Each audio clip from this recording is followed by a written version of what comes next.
Good evening, student. Today our topic is chemical reactions and equations, which is our first chapter of chemistry. सबसे पहले first of all हम पढ़ेंगे chemical reactions होती क्या है. Actual में केमिकल रिएक्शंस का मतलब क्या है. The reaction in which new substance with new properties are formed in is called chemical reactions. For example जैसे हाइड्रोजन गैस होती है, ऑक्सीजन गैस है, दोनों की प्रॉपर्टी बिल्कुल अलग अलग होती हैं. दोनों मिलकर वाटर को फॉर्म करती हैं. जब ये दोनों आपस में कोई भी केमिकल रिएक्शंस करती हैं तो वाटर की फॉर्मेशन होती है, और वाटर हमारे पास लिक्विड फॉर्म में होता है. ये दोनों गैसेज हैं, हालांकि ये लिक्विड होता है. तो ये नया कंपाउंड है जिसकी प्रॉपर्टी इन दोनों की प्रॉपर्टीज से बिल्कुल डिफरेंट है.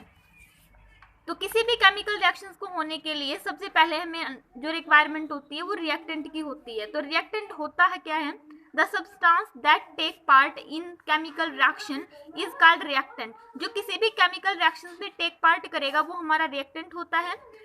फॉर एग्जाम्पल जैसे रस्टिंग ऑफ आयरन है, तो उसके लिए आयरन जो मेटल होती है ऑक्सीजन के कॉन्टेक्ट में आती है प्लस वाटर के कॉन्टेक्ट में आती है. वाटर मॉइस्चर फॉर्म में होना चाहिए. तो ये हमारे पास आयरन ऑक्साइड की फॉर्मेशन करता है Fe2O3 जिसका फॉर्मूला होता है. तो हमारे पास जो Fe2O3 वो भी न्यू कंपाउंड है. तो यहाँ पे आयरन, ऑक्सीजन और वाटर तीनों ही रिएक्टेंट है. हम तीनों को क्या बोलेंगे, रिएक्टेंट. तीनों ने मिलकर कंबाइन होकर हमारे पास आयरन ऑक्साइड की फॉर्मेशन की है. प्रोडक्ट क्या होता है, the substance that are formed as a result of chemical reactions is called product. कोई भी सब्सटेंस जो केमिकल रिएक्शंस के कंप्लीट होने के बाद फॉर्म होता है उसको हम बोलते हैं product. For example iron, oxygen और वाटर ने जो मिलके हमारे पास आयरन ऑक्साइड का फॉर्मेशन किया है वो आयरन ऑक्साइड हमारे पास प्रोडक्ट है. और आयरन, ऑक्सीजन और वाटर ये तीनों हमारे पास रिएक्टेंट है. कुछ एग्जाम्पल है हमारे पास जो डेली रूटीन में डेली लाइफ में हम ऑब्जर्व करते हैं जो कि केमिकल रिएक्शंस के एग्जाम्पल हैं.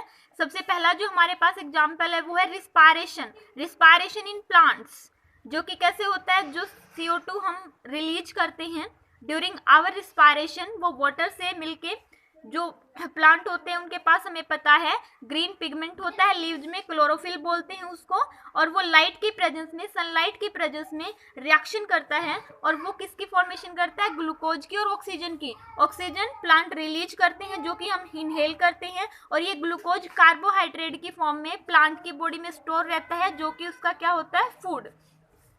दूसरी है प्रोटीन. हमारी बॉडी में प्रोटीन होते हैं, वो पेप्टाइड में कन्वर्ट होते हैं केमिकल रिएक्शन करके, टाइपोसिन में कन्वर्ट होते हैं और फिर फाइनली वो अमीनो एसिड्स में ब्रेक हो जाते हैं. ये जो रिएक्शन है ये हमारी बॉडी में होती है. रस्टिंग ऑफ आयरन के बारे में हम पहले ही पढ़ चुके हैं. आयरन होता है वाटर और ऑक्सीजन तीनों मिलके हमें आयरन ऑक्साइड देते हैं और वो हाइड्रेटेड फॉर्म में रहता है. आयरन ऑक्साइड के साथ कुछ न कुछ मॉलिक्यूल वाटर के अटैच रहते हैं साथ में. ये रस्टिंग ऑफ आयरन होती है जो कि हम देखते हैं एक केमिकल. नेक्स्ट एग्जाम्पल है फर्मेंटेशन, फोटोसिंथेसिस, कुकिंग. ये हम अपनी डेली लाइफ में ऑब्जर्व करते हैं जो कि कुछ एग्जाम्पल होते हैं केमिकल रिएक्शंस के. तो सबसे पहले बात आती है characteristic of chemical reactions. Main characteristic क्या होते हैं, हम कैसे पता लगाएंगे कि कोई केमिकल रिएक्शंस हुई है या नहीं. सबसे पहले हमारे पास फॉर्मेशन ऑफ पीपीटी यानी कि प्रेसिपिटेट बनते हैं. जब कोई भी प्रेसिपिटेट हमने जैसे देखा होगा कहीं भी दो कंपाउंड मिलते हैं आपस में, और जब एक कंपाउंड ऊपर रह जाता है और दूसरा कंपाउंड नीचे, उसके जैसे कोई भी बिकर है हमारे पास, बिकर में हमने ये सॉल्यूशन ले रखा है और इसमें A प्लस B दो कंपाउंड हमने ऐड किए हैं. फॉर एग्जांपल जैसे BaSO4 बेरियम सल्फेट है. अगर हमने इसको सॉल्यूशन में ऐड किया है, कोई भी हमारे पास सॉल्यूशन है, उस सॉल्यूशन में ऐड होने के बाद ये नीचे सेटल हो जाता है. तो किसकी फॉर्म में होता है, पीपीटी की फॉर्म में, प्रेसिपिटेट की फॉर्म में. ये रिएक्शन करने के बाद भी कोई कलर चेंज करेगा और पीपीटी की फॉर्म में इस बिकर में सेटल हो जाएगा. इसका जो लोअर पार्ट है उसमें चेंज इन कलर या फिर कोई कलर में चेंज आए. जैसे कि हमारे पास कॉपर सल्फेट का सॉल्यूशन होता है CuSO4, उसमें हम आयरन ऐड कर दें. कॉपर सल्फेट का जो सॉल्यूशन होता है वो ब्लू होता है कलर में, और जब हमने इसमें आयरन ऐड किया है तो इसका कलर ग्रीन हो जाता है. तो ग्रीन कलर होने के बाद हम आइडिया लगा लेते हैं, अनुमान लगा लेते हैं कि कुछ ना कुछ तो इस बीकर में हुआ होगा. दैट मीन यहाँ पे कोई केमिकल रिएक्शन हुई है, उसकी वजह से ब्लू कलर ग्रीन कलर में चेंज हो चुका है. और इस दौरान जो रिएक्शन होती है वो होती है कॉपर सल्फेट प्लस आयरन, वो कन्वर्ट हो जाता है फेरस सल्फेट, आयरन सल्फेट और कॉपर प्लस में. नेक्स्ट आता है इवोल्यूशन ऑफ गैस।